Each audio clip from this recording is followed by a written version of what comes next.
Hello there, everyone.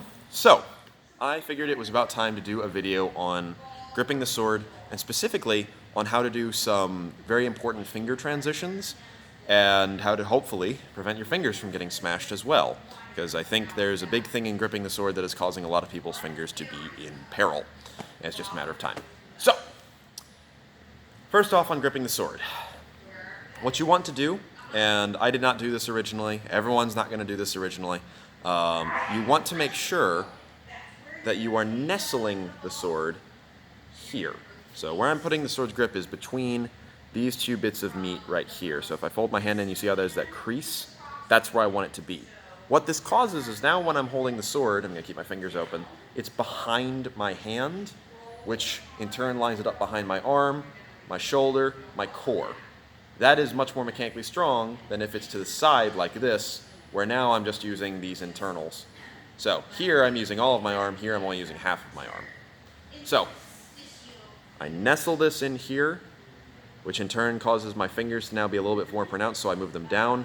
I have a wasted grip on my sword, I should point out, and I like to put my grip right there at that little knob.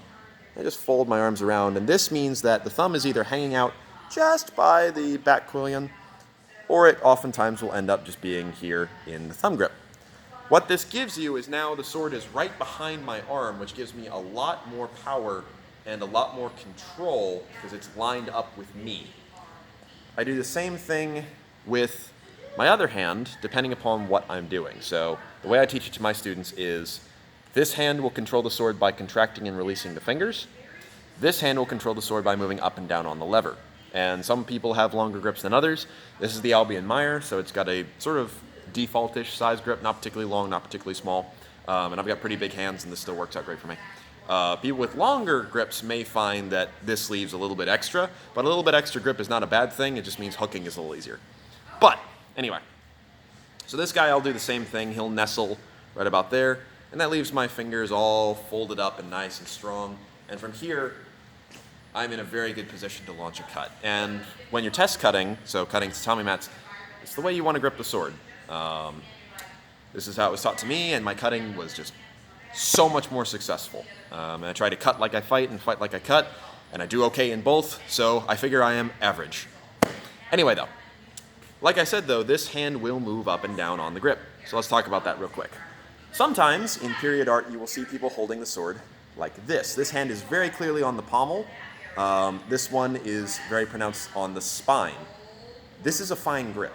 Okay? It does not fall into the trapping that most people do when they grip pommels. So let's talk about gripping pommels. A lot of people, especially with longer grips, they'll have this hand very close up to the crossguard because they're overusing their thumb. We'll come back to that again in a minute. And so this hand is all the way down here. What this causes is when I launch a cut, my back arm has to bend slightly. This front arm is full extension. This arm just won't. We call this chicken wing cutting. And if you're curious for more detail on it, look up, there's a cutting seminar by Jake Norwood somewhere on YouTube. I believe he was in Singapore or somewhere in Asia. And he goes into super niche detail about why this happens and how not to do it. But to paraphrase real quick, the reason it's happening is because people are gripping too low on their swords and also too high, so the hands are too far apart. And the disadvantage of that is now you're only basically cutting with one hand, while the other hand is acting like a useless training wheel. It shouldn't be like that. And a way to check if you're doing this, apart from just keeping an eye out on that arm, is also, when you finish a cut, even if I go into that pommel grip that I did before, both my arms are extended. If I put the sword down right now, I should be able to do a push-up from that position. So, like I said, look up Jake Norwood's workshop on that because he goes into much better detail than I will here. Otherwise, though, there will be some instances where you do need your hand that far down on the pommel, and this guy actually needs to go up slightly, and that's where we move into thumb grips. So, first off, the thumb grip is overused. I'm going to be that guy and say it. It is. I used to hold Vomtag like this as well. Okay? The idea being, okay, I've got my thumb on the blade all the time. That means I can launch my thumb grip techniques. I can also still launch into my normal techniques, but here's the problem with that. That guy. If I'm here in the thumb grip and I launch into a normal Oberhau, just because of the transition, the thumb is always going to be up this high and kind of out to the side. It's just what happens. Which means even if you parry successfully, that thumb, that tip of the thumb, is in a lot of peril. Okay? Plus, it's really not that advantageous. Here, in the grip I like to take, and the grip I think more of us should be taking, here, I can transition into the thumb grip without issue. And if I need to do this standard cutting, my thumb is in no danger. Because even at its highest, my thumb is only about right there. So, thumb grip, overused. And I think it causes a lot of problems. But that soapbox is for another time. Instead, let's talk about how to go into the thumb grip and from the grip that I've established already. So, here I am.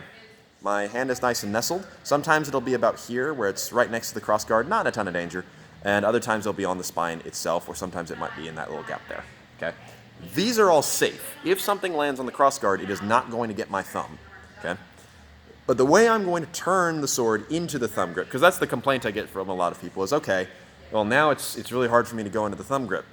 You need to think about it like a flashlight, or one of those barbecue lighters, where they have the push switch, if you will. You push it forward, and that's what turns things on.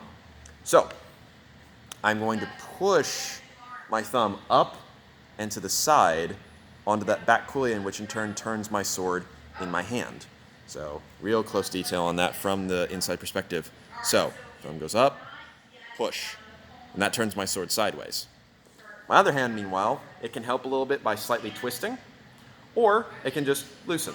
Either way is fine, and it just kind of slots naturally into my fist, and then my thumb is up and behind, and I'm safe. So, I go from here to there. No problem. If you do it this way, you're probably not going to get tagged on the thumb. I haven't been tagged on the thumb in a very, very, very long time since I started doing this transition, and it's not very slow either. I think a lot of people try to get their thumb ready to go, and so they end up in a grip like this, which just leaves them too exposed.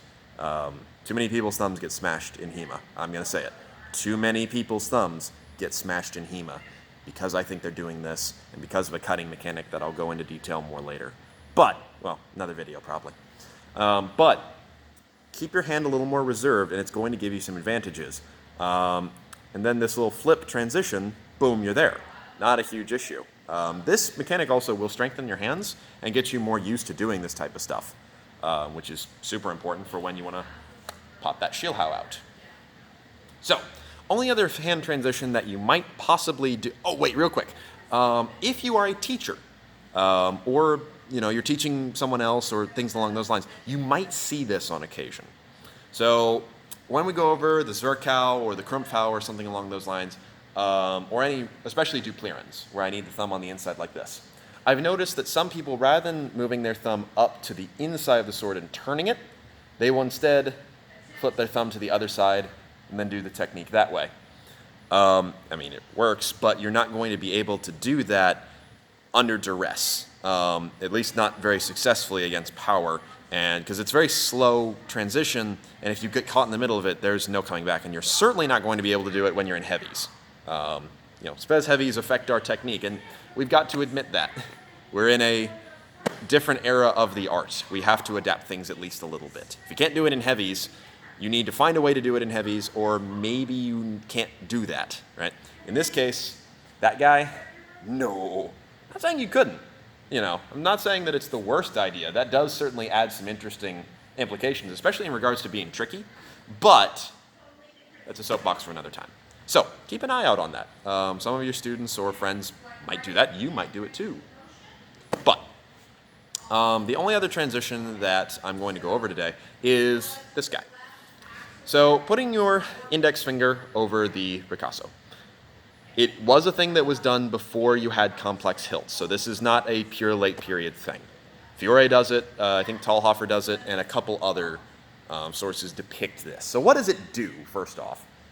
What it does is it gives you more point control, because now my hand is kind of right over the main center of mass of the sword, right?